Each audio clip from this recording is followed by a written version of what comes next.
साम्राज्य न्यूज, सामान्यांचा असामान्य आवाज। सोलापूर शहरातील भवानी पेठेतील एक गणपती मंडळ शिस्तीच्या जोरावर आंध्र प्रदेशातील सगळ्यात शिस्त आणि सगळ्यात श्रीमंत देवस्थानाच्या यादीत कायम राहते, याचा सोलापूरकरांना सार्थ अभिमान आहे।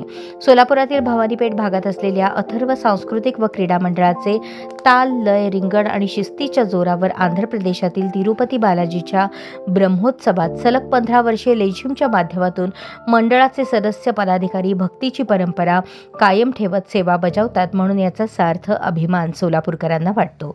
टीटीडी देवस्थानच्या हिंदू धर्म प्रचार परिषदेच्या माध्यमातून महाराष्ट्र सांस्कृतिक विभागाचे प्रमुख हरिभक्तपरायण मुरलीधर काटीकर महाराज यांच्या नेतृत्वाखाली अथर्व सांस्कृतिक व क्रीडा मंडळाचे सदस्य दरवर्षी तिरुपती बालाजीच्या मंदिराला नवरात्रात होणाऱ्या ब्रह्मोत्सवात रोज एक नवीन पारंपरिक पोशाखाच्या माध्यमातून सायंकाळी बालाजीच्या मूर्तीसमोर लेझिम खेळात फेरी पूर्ण करतात।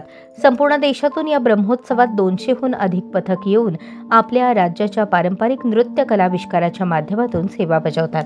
आजपर्यंत ब्रह्मोत्सवात अथर्व सांस्कृतिक क्रीडा मंडळाच्या लेझिमच्या सेवेमध्ये सहभागी झालेले सेलिब्रिटी आणि राजकारणी मेगास्टार चिरंजीवी कविता कृष्णमूर्ती, डॉक्टर राजशेखर, तत्कालीन केंद्रीय मंत्री प्रकाश जावडेकर, खासदार सुनेत्रा पवार, खासदार श्रीकांत शिंदे, टीटीडीचे माजी अध्यक्ष बाप्पी राजू, सध्याचे अध्यक्ष BR Naidu, CEO Anil Kumar single, Bhanupratap Reddy, तत्कालीन जिल्हा परिषदेचे CEO दिलीप स्वामी, अजय सिंग पवार यांच्यासह महाराष्ट्रातील अनेक IAS, IPS, साऊथ फिल्म इंडस्ट्रीमधील अनेक सेलिब्रिटी लेझिम खेळण्यासाठी सहभागी झाले आहेत।